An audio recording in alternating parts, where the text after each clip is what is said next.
ये आकाशवाणी रायपुर है। प्रादेशिक समाचार बुलेटिन के साथ मैं शुभ्रा भट्टाचार्य।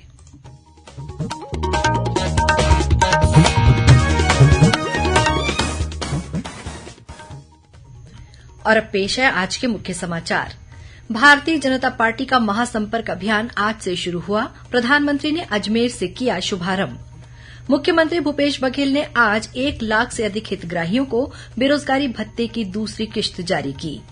जशपुर जिले में आज एक ऑटो के अनियंत्रित होकर पलट जाने से 4 लोगों की मौत।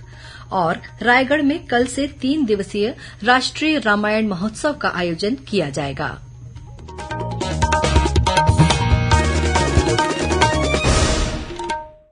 अब समाचार विस्तार से।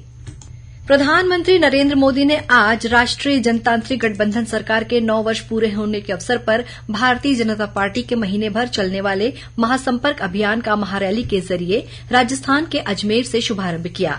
अगले 1 महीने में देशभर में इस तरह की 51 महारैली आयोजित की जाएगी। इस बीच आज रायपुर में पत्रकारों से चर्चा करते हुए प्रदेश भाजपा अध्यक्ष अरुण साव ने बताया कि छत्तीसगढ़ में भी महासंपर्क अभियान शुरू हो गया है। इसके तहत प्रत्येक लोकसभा क्षेत्र में विशिष्ट परिवारों से संपर्क किया जाएगा। इनमें शहीद परिवार, प्रमुख खिलाड़ी, कलाकार, उद्योगपति और समाज के प्रभावशाली लोगों से संपर्क किया जाएगा। इसके अलावा प्रत्येक लोकसभा क्षेत्र में आम सभा, प्रबुद्ध सम्मेलन, व्यापारी सम्मेलन, विकास तीर्थ कार्यक्रम, लाभार्थी सम्मेलन और मीडिया संवाद जैसे कार्यक्रम आयोजित किए जाएंगे। साथ ही घर घर संपर्क अभियान भी चलाया जाएगा। इन सभी कार्यक्रमों के लिए प्रभारियों की नियुक्ति कर ली गई है। श्री साव ने बताया कि पार्टी ने 9 वर्ष की उपलब्धियों को लेकर एक वेबसाइट भी लॉन्च की है। साथ ही जनसंपर्क और जनता से समर्थन के लिए एक मिस्ड कॉल नंबर भी जारी किया है। उन्होंने बताया कि प्रधानमंत्री के सेवा, सुशासन और गरीब कल्याण के मंत्र को जन जन तक पहुंचाया जाएगा। भारतीय जनता पार्टी की प्रदेश इकाई ने इस वर्ष छत्तीसगढ़ में होने वाले विधानसभा चुनाव के लिए तैयारियां शुरू कर दी हैं। इसके मद्देनजर पार्टी ने जून महीने से केंद्रीय मंत्रियों के छत्तीसगढ़ प्रवास का कार्यक्रम तय कर दिया है। इस दौरान केंद्रीय मंत्री केंद्र की मोदी सरकार के 9 वर्ष के कार्यकाल की उपलब्धियों को आम जनता तक पहुंचाने के लिए प्रदेश भाजपा द्वारा चलाए जा रहे महासंपर्क अभियान में भी भाग लेंगे। प्रदेश भाजपा द्वारा निर्धारित कार्यक्रम के अनुसार केंद्रीय मंत्रियों के प्रवास कार्यक्रम को 3 क्लस्टर में बांटा गया है। पहले क्लस्टर में बस्तर और कोरबा लोकसभा क्षेत्र में कार्यक्रम आयोजित किए जाएंगे, जिसमें केंद्रीय मंत्री गिरिराज सिंह और हरियाणा की सांसद सुनीता दुग्गल भाग लेंगी। केंद्रीय मंत्री गिरिराज सिंह 8 और 9 जून को बस्तर तथा 20, 21 और 22 जून को कोरबा लोकसभा क्षेत्र में आयोजित कार्यक्रम में शामिल होंगे। वहीं दूसरे क्लस्टर में रायपुर, महासमुंद, दुर्ग, राजनांदगांव और कांकेर लोकसभा क्षेत्र में कार्यक्रम होंगे। ये कार्यक्रम 11 जून से 15 जून तक चलेगा। इस कार्यक्रम में प्रदेश प्रभारी ओम माथुर और ओडिशा के पूर्व भाजपा अध्यक्ष समीर मोहंती शामिल होंगे। इसके अलावा तीसरे क्लस्टर में जांजगीर, बिलासपुर, रायगढ़ और सरगुजा लोकसभा क्षेत्र में कार्यक्रम का आयोजन किया जाएगा। इस कार्यक्रम में केंद्रीय मंत्री फग्गन सिंह कुलस्ते और प्रदेश सह प्रभारी नितिन नवीन शामिल होंगे। श्री कुलस्ते 11 जून को जांजगीर, 12 जून को बिलासपुर, 14 जून को रायगढ़ और 15 जून को सरगुजा लोकसभा क्षेत्र में आयोजित कार्यक्रम में शामिल होंगे। ये कार्यक्रम 11 जून से 15 जून तक प्रस्तावित है। भारतीय जनता पार्टी ने कल 1 जून से राजनांदगांव जिले के हर विधानसभा क्षेत्र की सहकारी समितियों में चौपाल लगाने का निर्णय लिया है। इसकी शुरूआत राजनांदगांव विधानसभा क्षेत्र के ग्राम भानपुरी और भेड़ी कला से होगी।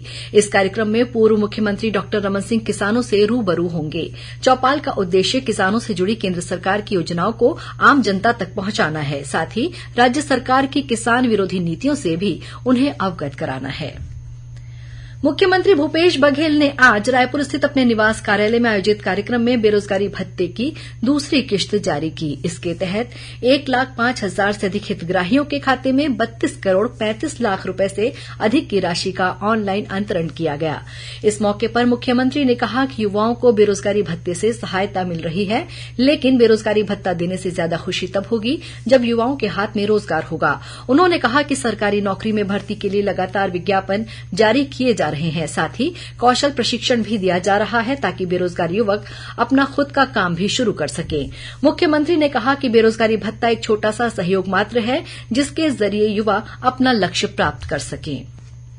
छत्तीसगढ़ पर्यावरण संरक्षण मंडल द्वारा लाइफ स्टाइल फॉर एनवायरमेंट कार्यक्रम का आयोजन किया जा रहा है।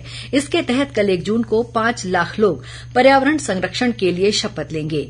इस कार्यक्रम में शामिल होने के लिए प्रतिभागी व्हाट्सएप नंबर 7415781776 पर कल 1 जून को सुबह 8 बजे से शाम 4 बजे तक पर्यावरण संरक्षण की शपथ से संबंधित सामूहिक या व्यक्तिगत वीडियो और फोटो भेज सकते हैं। ये कार्यक्रम लोगों को पर्यावरण संरक्षण के प्रति जागरूक करने के उद्देश्य से आयोजित किया जा रहा है। छत्तीसगढ़ पर्यावरण संरक्षण मंडल ने लोगों से इस शपथ महाअभियान में शामिल होने की अपील की है।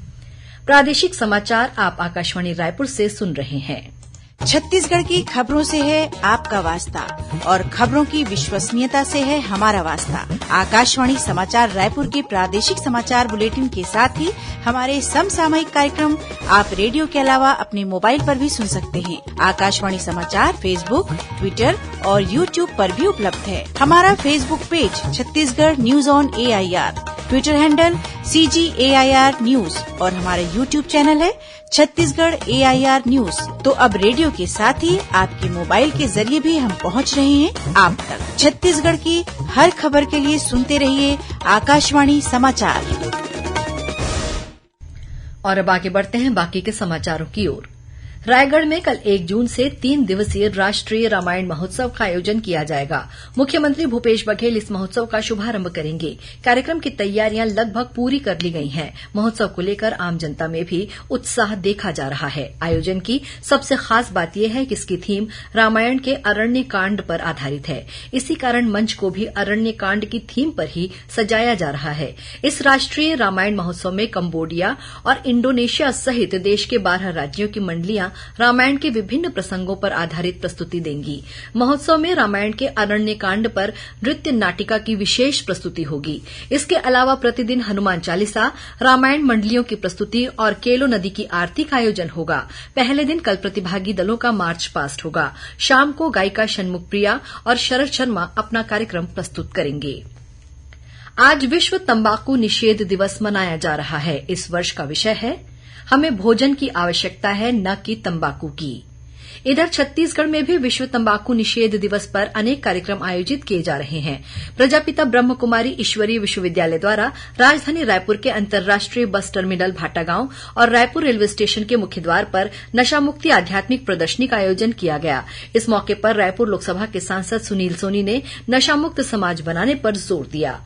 वहीं शासकीय स्तर पर भी कार्यक्रम आयोजित किए जा रहे हैं। तंबाकू नियंत्रण कार्यक्रम के राज्य नोडल अधिकारी डॉ कमलेश जैन ने बताया कि तंबाकू के बढ़ते प्रयोग को रोकने और धूम्रपान पर नियंत्रण के लिए शासन की ओर से भी कड़े कदम उठाए जा रहे हैं। उन्होंने बताया कि तंबाकू के सेवन से फेफड़े, बड़ी आंत, लीवर और मुंह के कैंसर होने की आशंका रहती है। उधर जांजगीर चांपा में जन जागरूकता कार्यक्रम के तहत रैली निकालकर लोगों को तंबाकू का सेवन न करने के लिए प्रेरित किया गया। इस मौके पर नशे के खिलाफ कार्य करने वाले लोगों और स्वयंसेवी संस्थाओं का सम्मान किया गया। जशपुर जिले में आज एक ऑटो के अनियंत्रित होकर पलट जाने से 4 लोगों की मौत हो गई। वहीं 2 अन्य लोग घायल हो गए हैं, जिन्हें अंबिकापुर रेफर किया गया है। मिली जानकारी के अनुसार ये ऑटो ग्राम सोन क्यारी से करदना की ओर जा रहा था। इस दौरान घाटी के पास ऑटो अनियंत्रित होकर खाई में जा गिरा। इस हादसे में 3 लोगों की मौके पर ही मौत हो गई। वहीं एक अन्य व्यक्ति ने उपचार के दौरान दम तोड़ दिया। केंद्र सरकार की महत्वाकांक्षी योजना एक भारत श्रेष्ठ भारत के तहत गुजरात के राजकोट से आई पुलिसकर्मियों की टीम ने आज जांजगीर चांपा जिले के ग्राम बहेराडीह स्थित किसान स्कूल का भ्रमण किया। इस दौरान टीम के सदस्यों ने किसान स्कूल में किए जा रहे नवाचार की जानकारी ली। किसान स्कूल के संचालक दीनदयाल यादव और नवाचारी कृषक रामाधार देवांगन ने गुजरात की टीम को संरक्षित बीज, जैविक खाद, अक्षय चक्र, कृषि मॉडल, मंजिल दर मंजिल खेती, गोबर गैस सिस्टम और निमसार निर्माण की जानकारी दी। इस अवसर पर गुजरात की टीम के सदस्यों ने कहा कि देश का ये पहला किसान स्कूल अन्य राज्यों के लिए मिसाल है।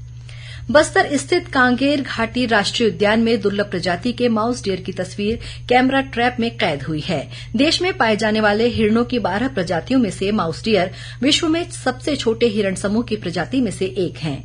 कांगेर घाटी राष्ट्रीय उद्यान के निदेशक धर्मशील गणवीर ने बताया कि उद्यान प्रबंधन द्वारा लगातार वन्य जीवों के संरक्षण की दिशा में कार्य करने से दुर्लभ प्रजातियों का यहां रहवास सुरक्षित हुआ है।